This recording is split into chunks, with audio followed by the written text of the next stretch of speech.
It had always been my dream, kind of crazy, I guess, but to be able to follow the life of the notorious gangster Al Capone.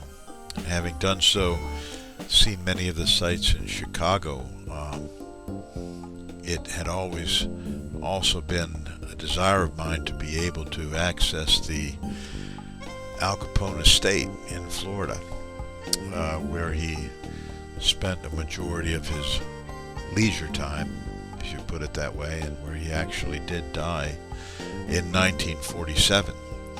On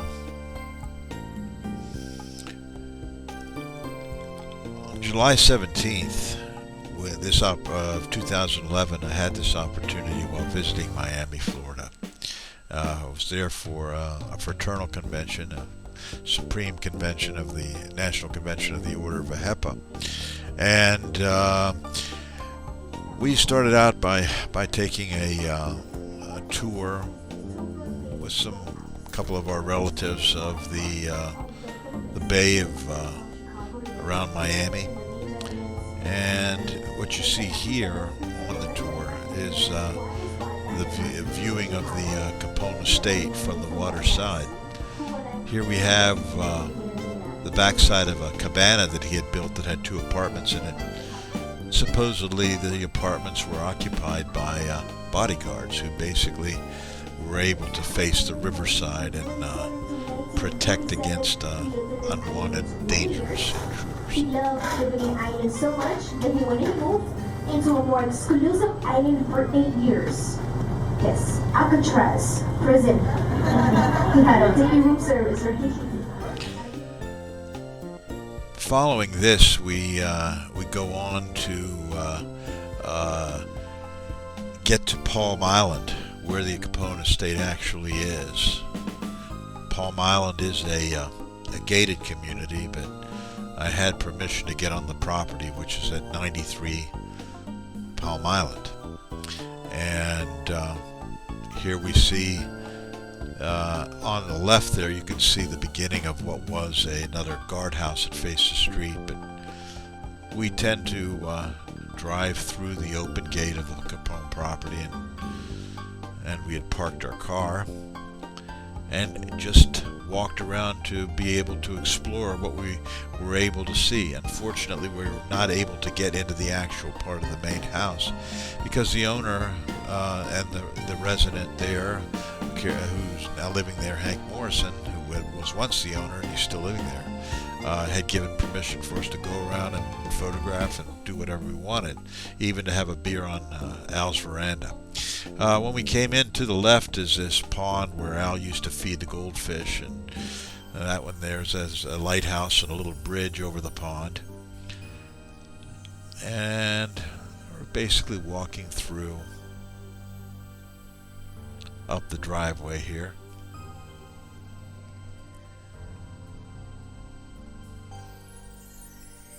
Up toward the beautiful house that Al had called home for a number of years.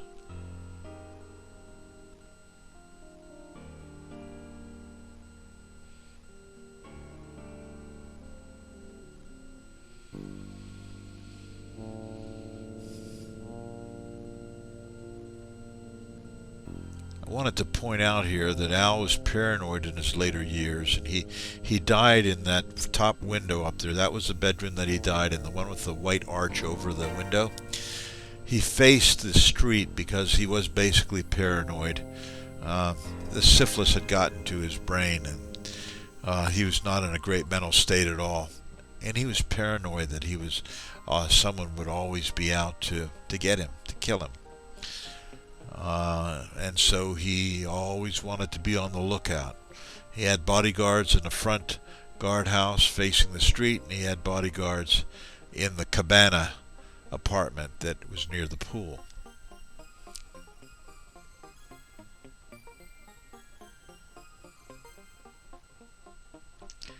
Here we are walking along the side of the house. Beautiful palm trees. And we're looking at the side of the house where the veranda is. It's a screened-in porch. Very, very nice.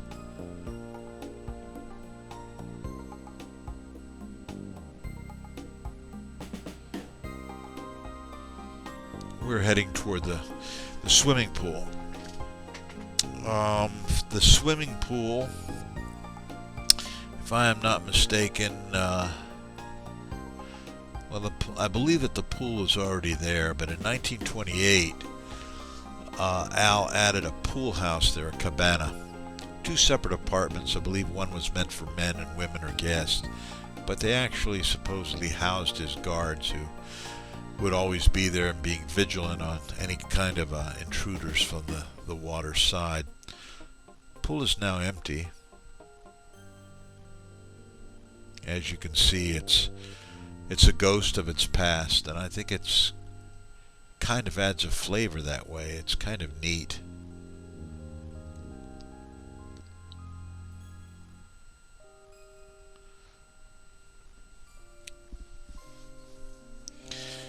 Zooming in here on the cabana, the pool house, if you'd call it that. 2 apartments upstairs and a spiral staircase downstairs, with a view of the main house from the pool.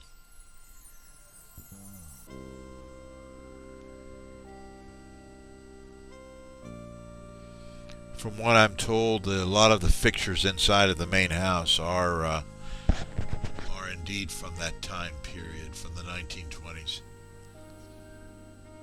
1930s, or whatever, in the time he lived there.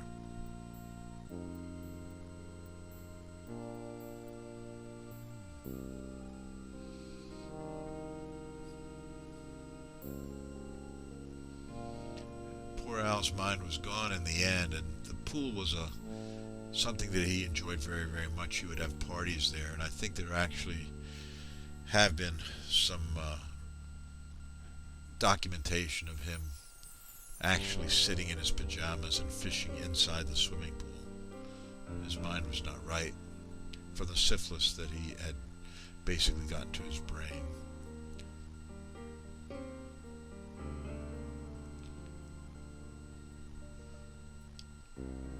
And some more views here of the cabana or the pool house as we walk up to it from the side.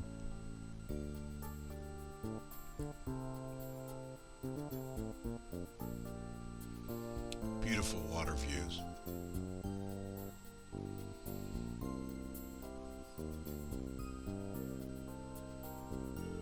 Beautiful location, to be sure. Very beautiful location.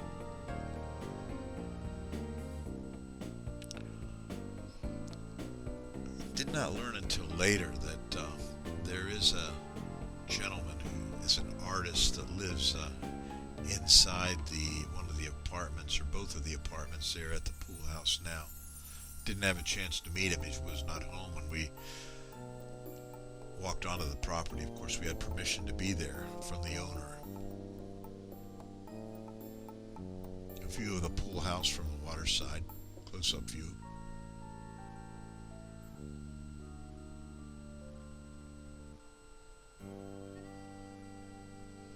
View of the property from the wharf there.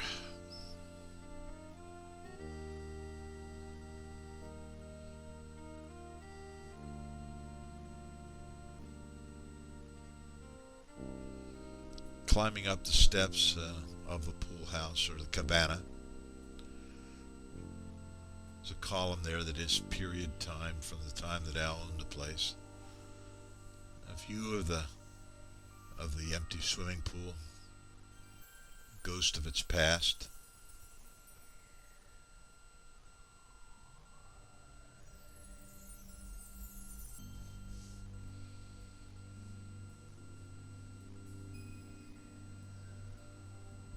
Some more panoramic views of the estate from the steps of the pool house.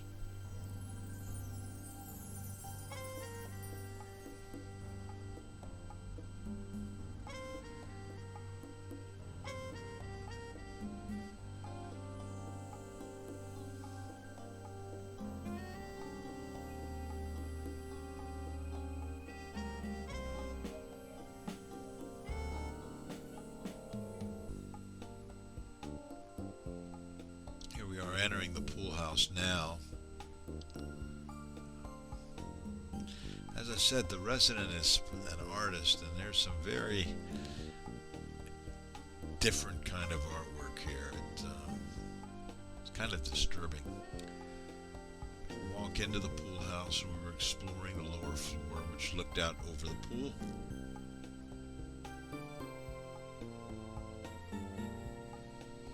Two separate apartments being above it, two separate rooms rather, and we walked up the spiral staircase.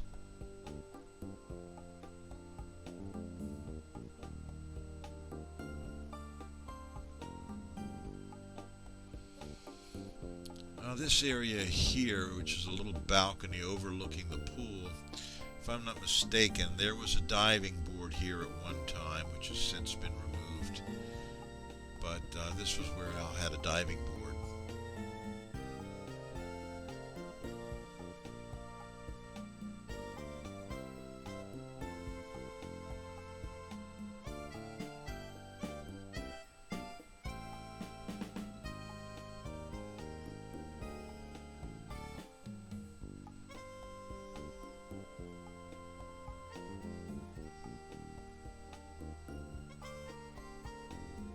Views of the main house from the balcony of the pool house, and some more views into the actual remnants of the pool itself.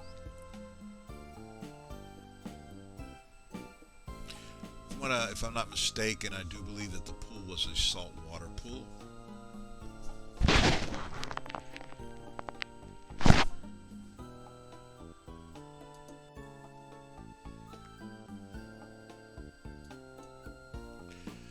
And here we are now descending the steps, the spiral staircase down in the boathouse, going down from the balcony portion down to the main portion. You can see there is an original water fountain there from Al Capone's time. And it's original. Walking out through the boathouse now. Again, another look over the swimming pool, remnants of it, a ghost of its glorious past, and walking down to the little dock area there. Al loved the water. He loved to boat.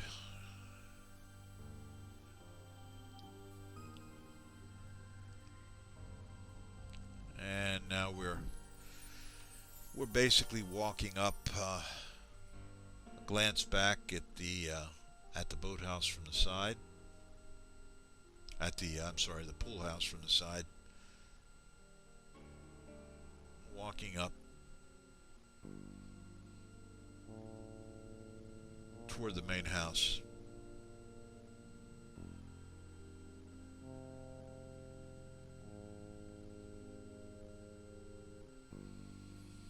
Beautiful estate that had really required a lot of work.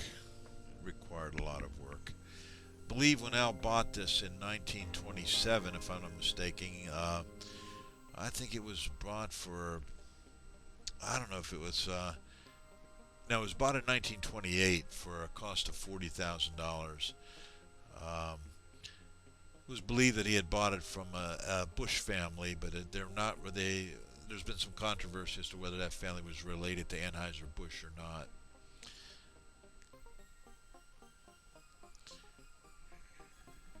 A few years ago, the house was listed at $6.8 million and required quite a bit of work. Now here we are walking through the veranda.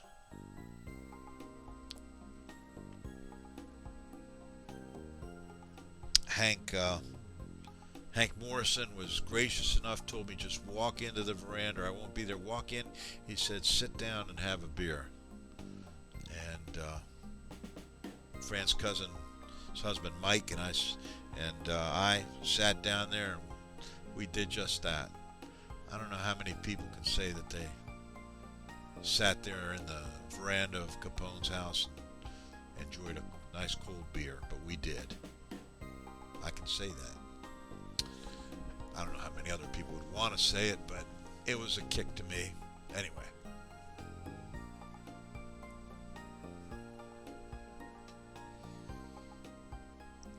Some more views of the house. Property through the screen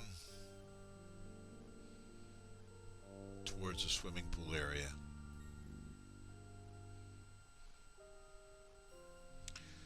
And strolling out through the veranda all the way out.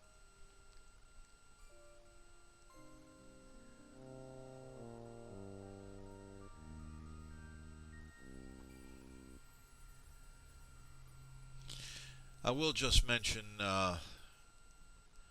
something that when I was leaving toward the end of taping this, I met a young gentleman who right now lives in the guardhouse that faces the road. I believe his name was Blake. Nice young man, but he came out and started talking to me, and I guess he was curious as what I was doing there, and I told him we had permission from Hank and the owner Peter Corsell as well.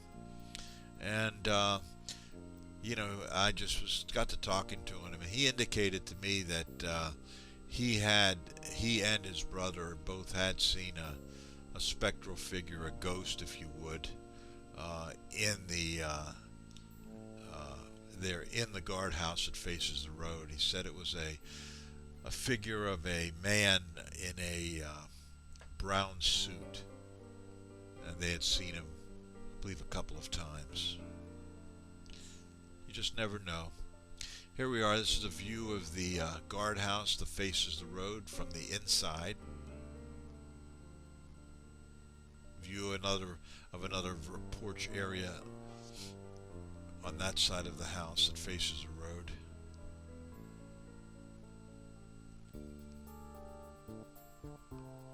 I'm walking up the driveway now.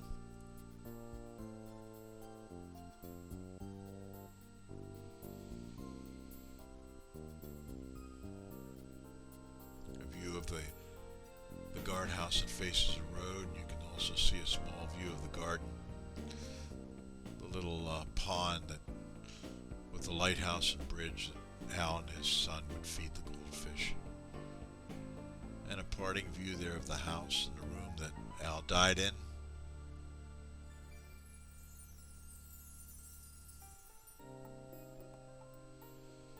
As we head outside the driveway and the gate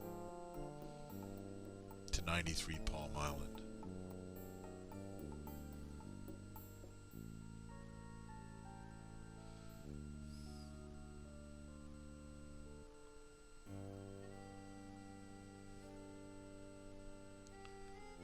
It was a memorable visit.